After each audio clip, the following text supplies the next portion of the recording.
Good morning. Good morning to everybody. Welcome to this lecture series of ancient literature and ancient science and technologies related one. So last lecture I had covered in a couple of lectures. I had covered the basics of Vedic physics based on Sankhya 25 elements and also based on Rigveda sutras. Then based on the Rigveda sutras, the electricity generation by decoding and re-engineering the knowledge, ancient knowledge hidden in that, uh, how to generate electricity by two ways was discussed. One is getting a charged particles in ionosphere to the earth and then process it and use it as a electromotive force, EMF. Then another one is using the hidden knowledge in the sutras, generate a static alternator which multiplies the output almost 3 to 6 times without much or without a loss of energy. These are the things we discussed in detail, and also efforts being made by Satish Chandra making it or delivering this technology as a useful to the mankind, and the effort is going on, and industry being set up at Gujarat. A lot of hiccups always will be there in any of the big new venture. So he also must be facing many of the challenges there. But it's a matter of time that hopefully that will become a reality. With this brief background of my earlier presentation, and in this lecture, I would like to give two more case studies, which is related to energy only. One is using the science of Sankhya, generating a gravitation or gravity motor or generating generator for producing the electricity. That's one very passionate engineer has developed over 40 years of his extensive, dedicated research and passion. I don't have much technical details, but I'm just trying to give the summary of what the development means. And second one is, which I've mentioned earlier, sort of what kind of energies were used in the aircraft, ancient aircraft. So I mentioned about Sundaravimana, and in Sundaravimana, what type of fuel was used, and some effort has been made. There is a scholar of our institute, it's National Institute of Vedic Science, Bangalore, in a re-engineering that fuel. So these two case studies, and with a brief introduction of them, I would like to cover it up and sum up it. So let me present with my slides as usual. So I request you to watch the slides and correlate with my talk.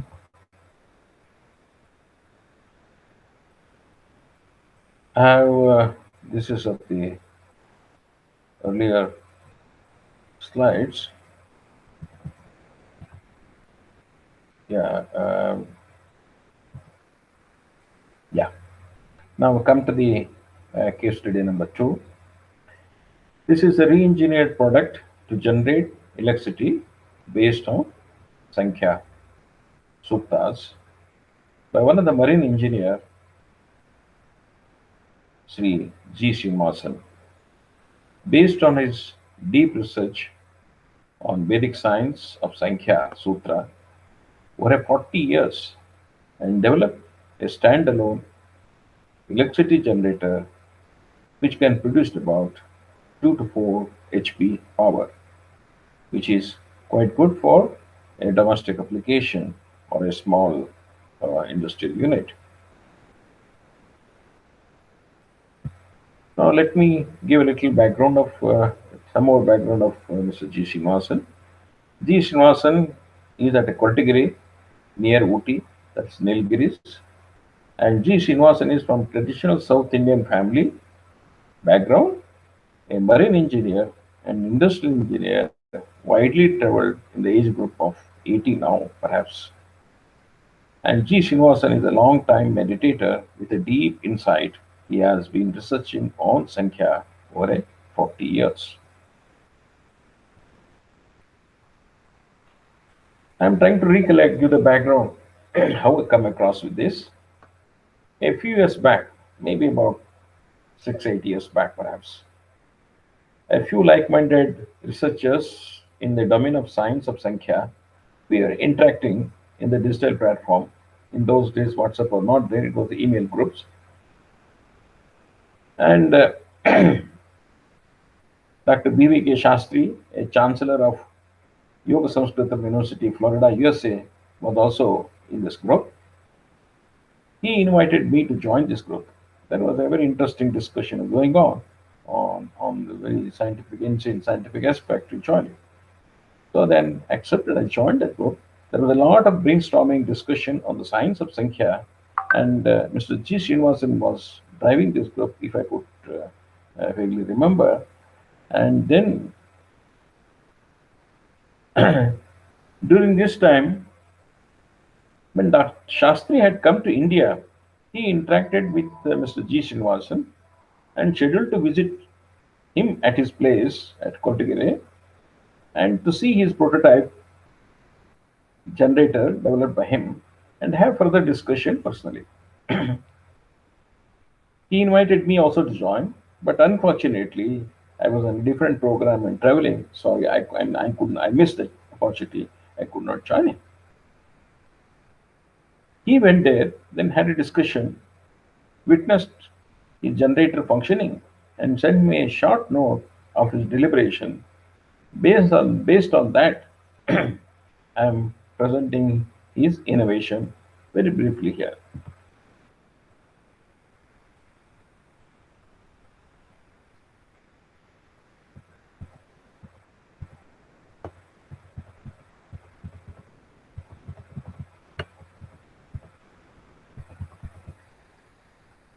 Yeah, this is a feedback of um, Dr. Shastri, and these are the Srinivasan link. And of course, I tried, I could not, but maybe somebody can try that. That is websites of Kapila Vastu, and then there is a another. In fact, he used to maintain a blog also, and there's Sankharika. That lot of information on this is available in this domain. And he says he had an opportunity to see the practical work of Srinivasan and his applied Sankhya development and converting into the unit of energy transformer or the tapper or enhancer or generator, whatever you call it. And then device is in a large utility, he says device is a larger utility perspective, leads to deliverable, very economical, almost maintenance free, and it can be used for home or small scale use in a small industry or thing like that. And units is a basically what is witnessed is a proof of concept. It's a demo ready, and further development is required to bring it to the technology of productionizing. And he has done of his own funding. He has done of his own dedication. So, and of course, it's not he has not used Sankhya Darshana. He's used Sankhya science. So it is approximately weighs about 50 kg, and maybe about 500 square meter space it may occupy, and delivers about 2 to 4 HP power. This is what I could get information, but I don't have the photo to share that. But what is interesting to note here is that it is a made it, he used that ancient science and then decoded that mathematical formulations which it contains. And he says the key operational principle used in tapping on a gravitational and magnetic energy transformation energy through the mechanism using the ratio derived from the Sankhya Sutras. And this approach is, of course, the modern physics, modern theoretical physics and material science related deliberations. Maybe even has to correlate. And certainly, it is a classical study of model of Sankhya based on not on the university courses, based on the Darshana, what university Sankhya Darshana is being taught there. So the question is now, prototype. The problem always we face in India is a lot of research is being done, a lot of level, the hard work, dedicated work, reach the level of prototypes, but prototype to the production stage, which is there, that's the most challenging bit. There is a very lot of hiccups happens there, and many of the technologies don't get transferred into the production phase. I don't know what kind of challenges Mr. Srinivasan is facing, but the fact is that he has re-engineered, he has demonstrated the Sankhya science, Sankhya philosophy, not a philosophy here, Sankhya Darshana, not a Sankhya Darshana, Sankhya Sutras, which are there, that those are contains a hidden science. And that could be decoded and converted into a deliverable product. That is what this case study establishes there. Maybe required need to be taken to further stage of productionization, and probably his Srinivasan and his team must be maybe working. I do not have much contact further on this.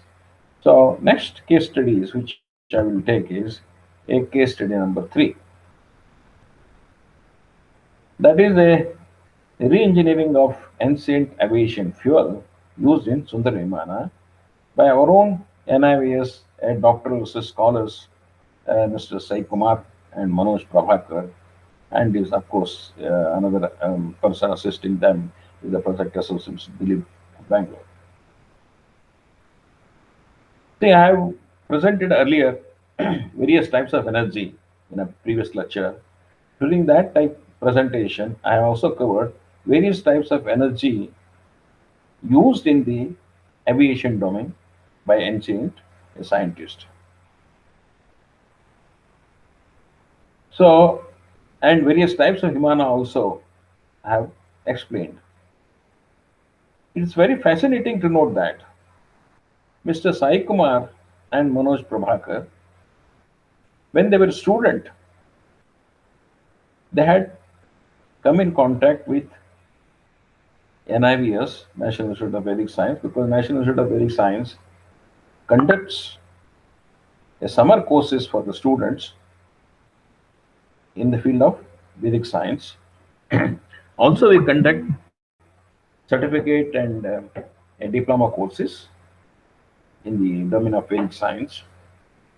So, maybe about more than a decade back, perhaps, when the student they attended one of such course, and they were so much fascinated. It deeply penetrated to them. We're lucky. Deeply penetrated to them. Took this as a passion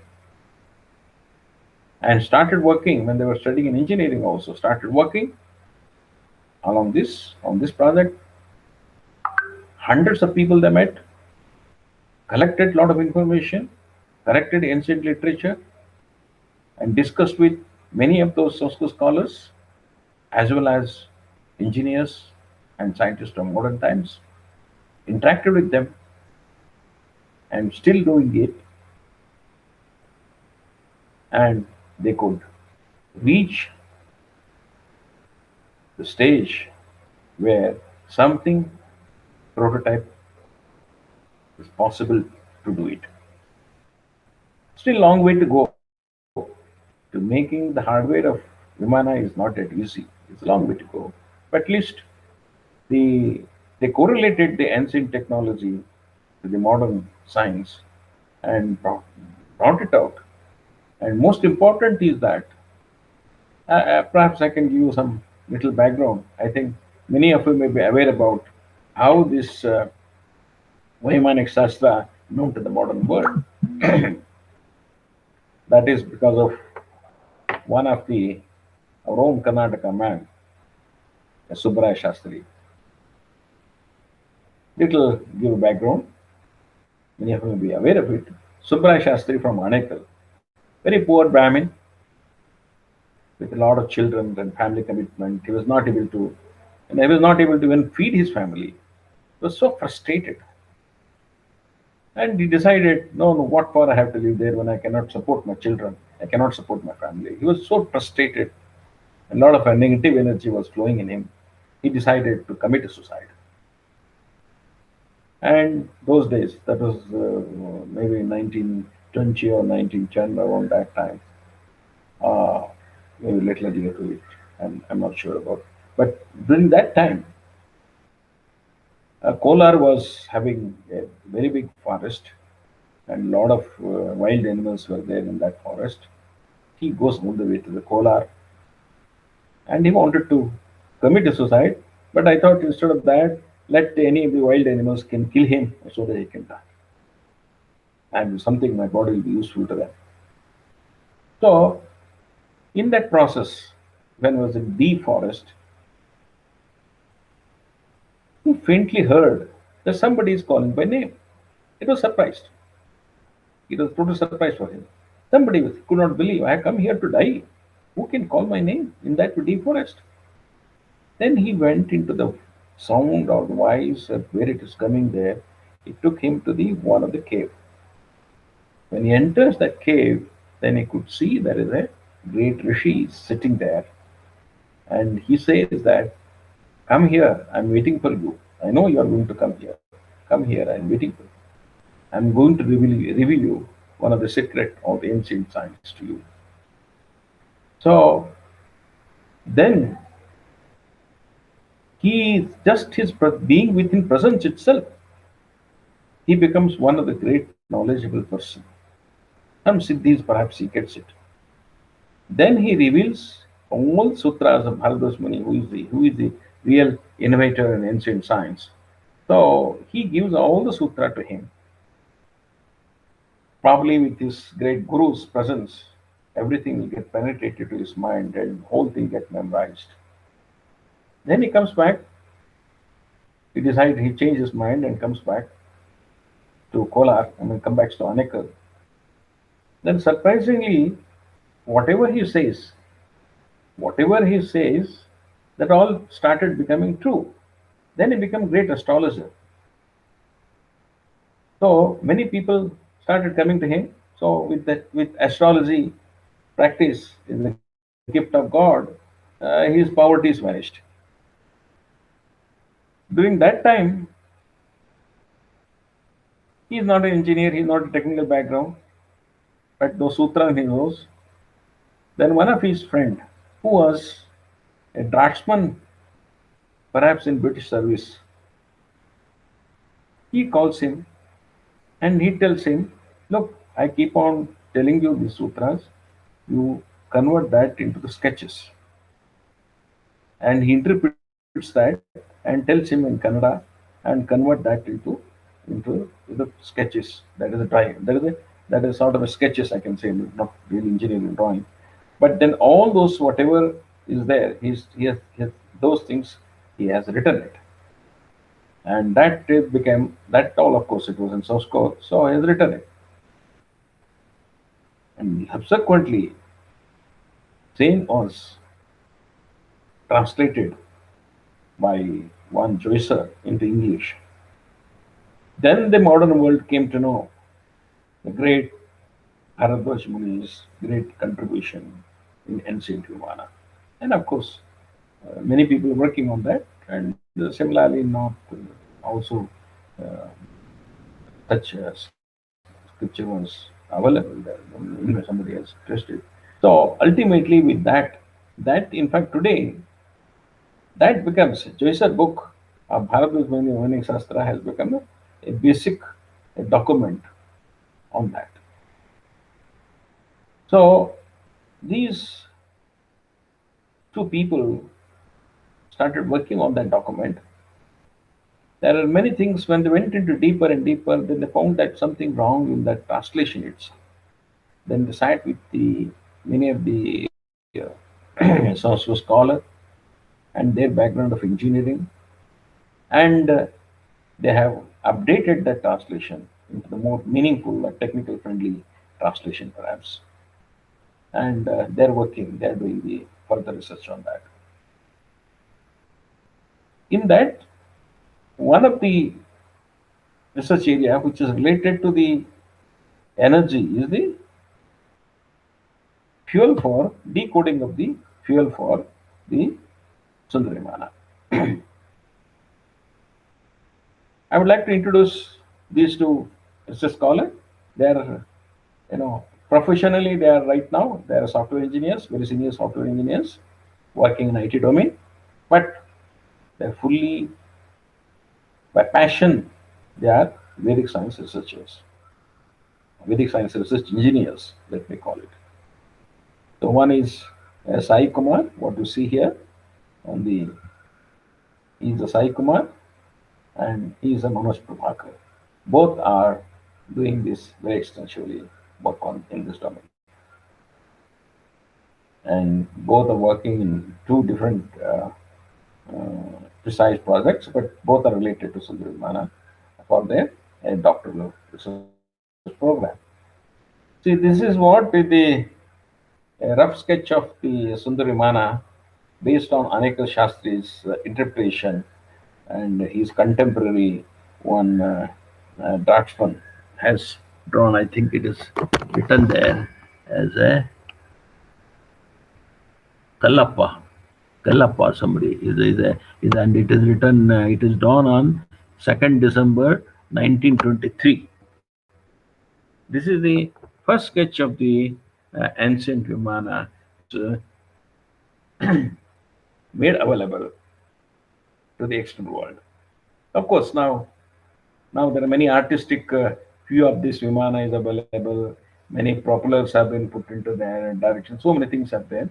Now one can see on in a website or on internet domain many of those artistic models of the Sundaramana. We can visualize it. But in Sundaramana, I'm not going to detail of the Sundaramana. They are working extensively. In fact, I am the the research guide for the doctor program. So I will not go into those details, but I'm coming to the core of the energy aspect of it. So here is the extraction of the fuel for this Vimana. Fuel used for Sundarimana in Vaimanic Shastra is a combination of three oils. That this also I had mentioned in my earlier presentation. One is Dhumanjanati Taila, another is says Shakunta Kundika Taila, another is say Kulasti. Okay. Dhumanjana Taila, the other two are the additions to it. This has to be there in the ratio of 12 to 20 to 9. This is what the Vaimanic Shastra says, scripture says. So, these then they did a lot of research on finding out various versions of Sanskrit literature and references based on Ayurveda and discussed many of the Ayurveda experts. And they found out that a principle adopted is it is in the preparation for oil is the Snehakalpa. The reference is he has given that okay Shangadhara Samhita or Madhyama Khanda, ninth chapter. There's where this reference is available. Kalpana is a procedure explained in Ayurveda about the formulation prepared by using the oil ghee, such other fatty substances as a base. Then he says Sangadara Samhita is an Ayurvedic classical text which explains, which I have explained there, and he had required,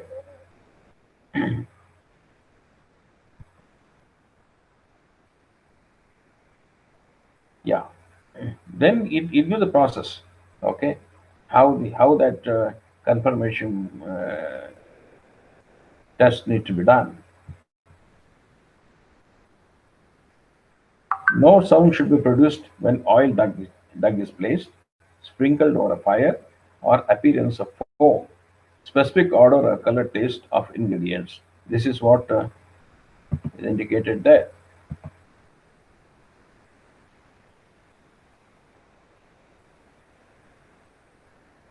Are you seeing the slide?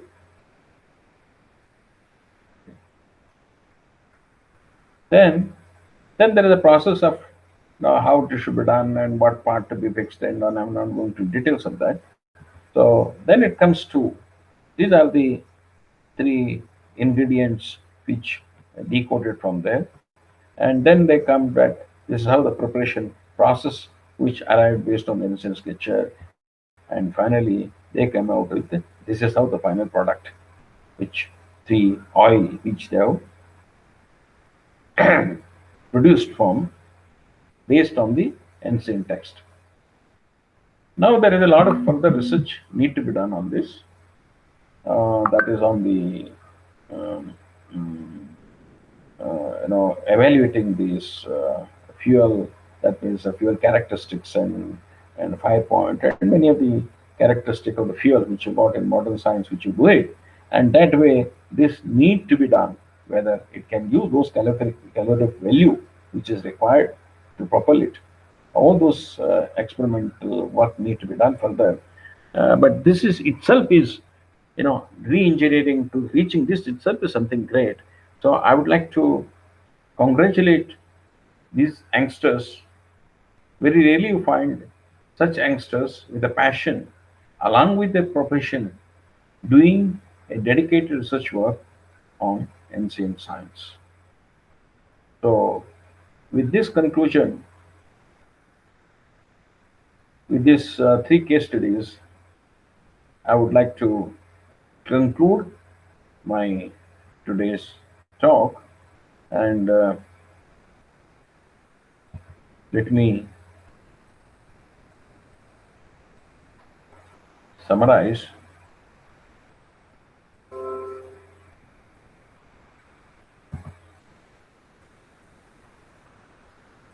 So I would like to thank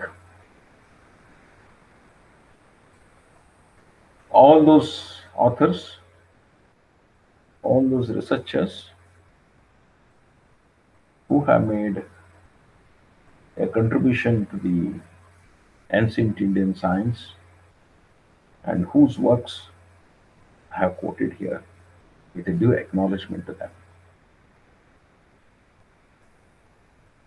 It needs, but one thing this presentation I would like to make, hopefully this will motivate many of these youngsters take ancient Indian science seriously, develop a passion for study, research, and re-engineering. One stage or other, I'm pretty sure, based on this science, one can deliver a useful product to the modern times. This requires a lot of collective effort. I know many of the people across the globe who show passion, many of the organizations are working on this across the globe on Vedic science. A lot of universities in Western world also working on that. Particularly Maharishi Mahesh Yogi International University is doing a lot of research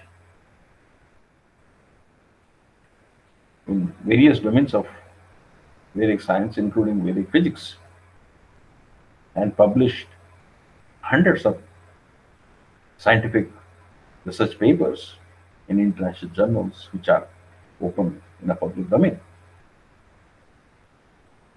So, with this collective effort, Dev is not far off. Will derive, based on this ancient science, Indian science, uh, useful devices, useful products to the modern science, or it may discover something which is not yet known in the modern world. Let's look forward on that. So, thank you all for watching this lecture series, and certain aspect of, still there are on Vedic physics two domains I have not touched. One is on Tanmatra, another is Panchabhutas, probably which I can take it later on. But now, next week onwards, there will lecture on ancient Indian science on sound engineering, and also maybe some more details on the light engineering. So, Dr. Y.S. Gayatri, who started this Vedic Science Lecture series at the beginning, will come back and start delivering a lecture on sound, ancient Indian sound science. So let us look forward to meet you the next Sunday. Thank you very much to all of you.